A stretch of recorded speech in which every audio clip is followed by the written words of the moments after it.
from my father, I did not receive any love. He almost never connected with me as I was growing up. And this created a lot of confusion on my part. Talking of the importance of people brings us on to your first failure. And Selena, my wonderful producer, said when she received Elif's failures, I think these are the most beautiful failures I've ever read. And they really are so exquisite and so beautifully nuanced in the way that you've written them that I almost feel I'm betraying you by asking you to talk about them. But maybe we'll put the full essay somewhere. Your first failure is to do with your father. Can you tell us the story?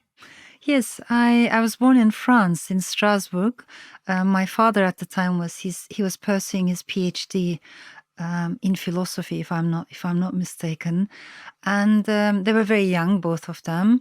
My mother had dropped out of university, thinking love was enough, and she had come to France with my father. When the marriage failed, I think my mother felt a little bit helpless because she had no diploma, no career, no money, nothing to fall back on. So what happened was my father stayed in France. He got married again. He had another family. And my mother brought me to Turkey because for her, Turkey was home. But for me, it was a new country completely. So we came to Ankara, to my grandmother's house. This was a very conservative, very patriarchal and inward-looking neighborhood.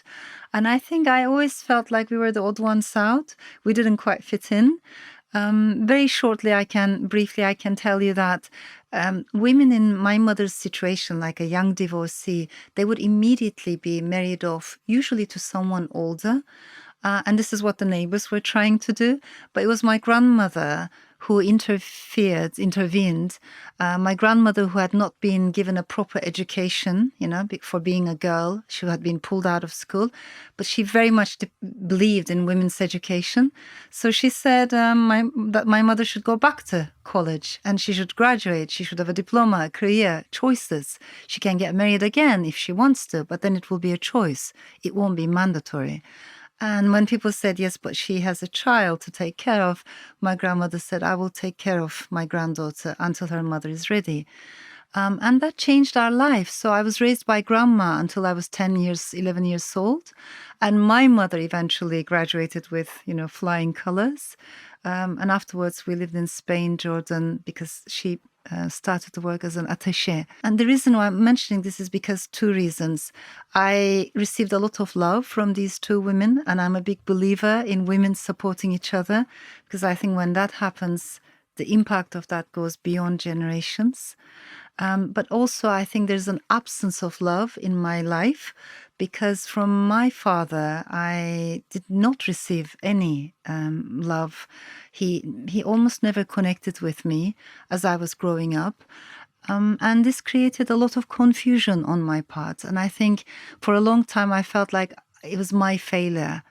And the reason I started to think that way is because around the time I was a teenager, I realized that I had half brothers or half siblings, because I didn't know their gender at the time.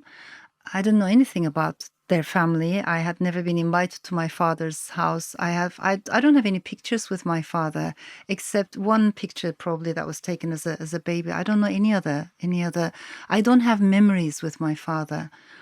But when later on in my 20s, I met my brothers. One of them purely by coincidence, and the other one came to my book signing. And that was a very, very awkward moment, interesting moment, because he came and he said, I'm your brother, and he brought a book for me to sign. And for a moment, I didn't know what to write. And later on, we became good friends. He's a very, very gentle soul. But I think what shook me was to learn from them, especially from my younger brother, that my father had been a very good father to them. That part was very difficult for me to comprehend because I guess in my mind I had thought all that vacuum, because you try to fill in a void, I filled in with this narrative in my mind. I didn't think he was a bad person, But I thought maybe he didn't have the capacity for empathy, for love, for compassion, for fatherhood. But when you realize that he had been a very good father to his sons, then you feel very confused, because how come a father can celebrate, for instance, my younger brother's birthday, coincidentally, is the day after my birthday. And he told me how every year, that he had celebrated his birthday with so much care and love. The day before is my birthday, he never celebrated mine. So, you don't understand how can a father disconnect like that. And I think for a long time in my early youth, I felt angry, and I felt like, as if it was my failure, like I was the other child. I always felt like the other. You've expressed that so movingly. You speak of your father in the past tense. Is he no longer alive? Yeah, he passed away several years back. And I'm sad about that, because, there are lots of things that felt that we couldn't say to each other. Nonetheless, later on in life, I connected with him. I tried to communicate with him.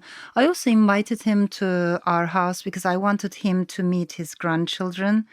Because I think that's the problem, when people are angry at each other, or somehow something is broken, let's say between my parents, you should not reflect that to your child. I think the child is an individual, right?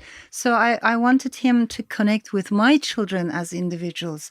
Whatever happened between us or could not happen, that void should not affect his relationship with them. So I tried to mend to the best of my ability. He tried to mend as well. But of course, some things remained broken. Thank you for watching.